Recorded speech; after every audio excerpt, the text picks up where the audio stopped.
সুধী দর্শক, আমরা আজকে একজন বিশেষ ব্যক্তি, যিনি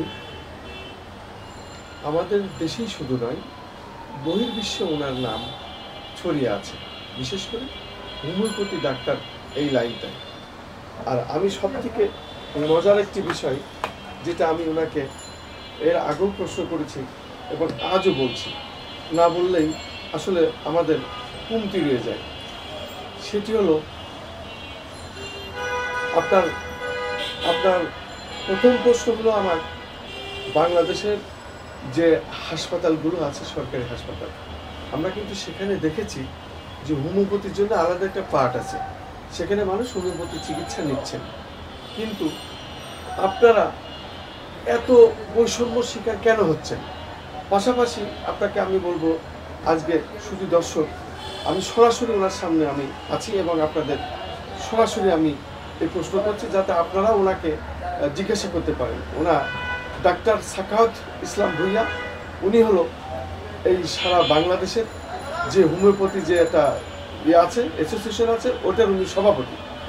উনি প্রায়ই আমরা দেখি উনি জাতীয় প্রেস ক্লাবের মতো জায়গায় সংবাদ সম্মেলন করেন এবং বাংলাদেশের যেসব খ্যাতিমান ডাক্তার, বিশেষজ্ঞ, তাদেরকে নিয়ে উনি কথা বলেন এবং মানুষের কিভাবে সুচিকিৎসা বিশেষ করে সীমিত পয়সায় দেওয়া যায়, এটাই হলো তার মূল লক্ষ্য উদ্দেশ্য। আমার প্রশ্ন হলো, রাষ্ট্রের কাছে এবং এই সরকারের কাছে আপনার চাওয়া কি আছে? এই বিষয়ে যদি একটু খোলামেলা বলতেন, দেশ এবং জাতি জানতে চায়।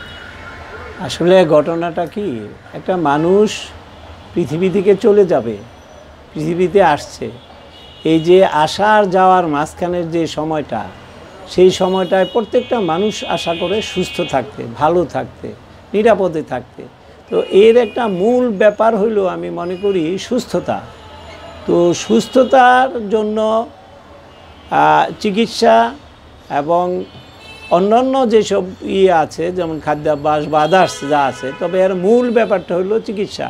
আমরা বিভিন্ন সময় আক্রান্ত হচ্ছি, বিভিন্ন ভাইরাস, ব্যাকটেরিয়া, প্রাকৃতিক দুর্যোগে আমরা আক্রান্ত হচ্ছি, সেই সময়টায় আমাদের চিকিৎসা প্রয়োজন। আর বাংলাদেশের মতো একটা দেশে যে এককভাবে কোনো চিকিৎসা বিজ্ঞান সবার স্বাস্থ্য নিশ্চিত করতে পারবে বলে আমি মনে করি না। আর হোমিওপ্যাথিক চিকিৎসা বিজ্ঞানটা দীর্ঘদিন যাবৎ এই দেশে মানুষের সেবায় কাজ করছে। জার্মানি বিজ্ঞানী ডক্টর স্যামুয়েল হ্যানিম্যান এই চিকিৎসা বিজ্ঞানের আবিষ্কারক। উনি ছিলেন সবচেয়ে বড় একজন এমবিবিএস ডাক্তার, যিনি এমডি ডিগ্রিধারী ছিলেন এবং একজন চিকিৎসা পণ্ডিত। সুতরাং সেই ক্ষেত্রে এই চিকিৎসা বিজ্ঞানের আমি একজন অনুসারী, ক্ষুদ্র অনুসারী। তো আমার কাছেও মনে হয় মানুষকে সুস্থ করে তোলার জন্য হোমিওপ্যাথিক চিকিৎসা অত্যন্ত জরুরি এবং এটাকে পাশ কাটিয়ে চলার কোনো উপায় নাই। হয়তো রাষ্ট্র বা সারা দুনিয়া এখন চলছে যে একটা ব্যবসায়িক থিওরির উপর চলছে, সুতরাং এটা ব্যবসাটা দরকার আছে, কিন্তু চিকিৎসার ক্ষেত্রে অন্তত সবাইকেই সর্বোচ্চ প্রায়োরিটি দিতে হবে। কারণ আমরা সুস্থ থাকলে জাতি সুস্থ থাকবে, দেশে ক্রাইম কম হবে। আমি যদি মেন্টালি আমি সুস্থ থাকি, শারীরিকভাবে যদি সুস্থ থাকি, আমাকে দেওয়া ক্রাইম কম হবে। সুতরাং এই কারণে সবার জন্য স্বাস্থ্য নিশ্চিত করতে হলে যতগুলি চিকিৎসা বিজ্ঞান কাজ করে, চিকিৎসা পদ্ধতি কাজ করে, Unani Ayurvedic, homeopathic, allopathic, yoga বা অন্যান্য যা আছে, সব কটারই কিন্তু সমান সুযোগ দেওয়া দরকার। আর এদেশে হোমিওপ্যাথিক চিকিৎসা প্রায় আমার এটার অ্যাকোরেট জরিপ গভর্নমেন্টও করে নাই, তবে আমরা জানি ম্যাক্সিমাম লোকজন হোমিওপ্যাথিক চিকিৎসা নেয়, ম্যাক্সিমাম। সুতরাং সেই ক্ষেত্রে হোমিওপ্যাথিক ইউনিভার্সিটি হওয়া দরকার। পঞ্চবার্ষিক পরিকল্পনায় আমাদের একটা প্রস্তাবনা দেওয়া হয়েছে, সেগুলি বাস্তবায়ন করা দরকার। কমিউনিটি ক্লিনিকগুলিতে দরকার, একটা রিসার্চ সেন্টার দরকার।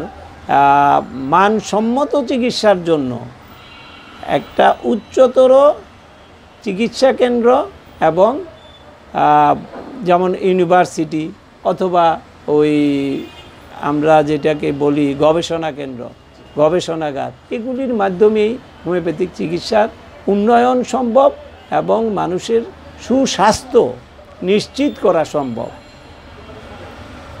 আপনাকে অনেক অনেক ধন্যবাদ আমাদের পক্ষ থেকে, চ্যানেলগুলির পক্ষ থেকে। আপনি এই যে অনেক ব্যস্ততম সময়ের মধ্যেও আমাদেরকে এই যে সংক্ষিপ্ত সাক্ষাতের সময় দিলেন, এর জন্য আমাদের পক্ষ থেকে আবারও ধন্যবাদ জানাচ্ছি।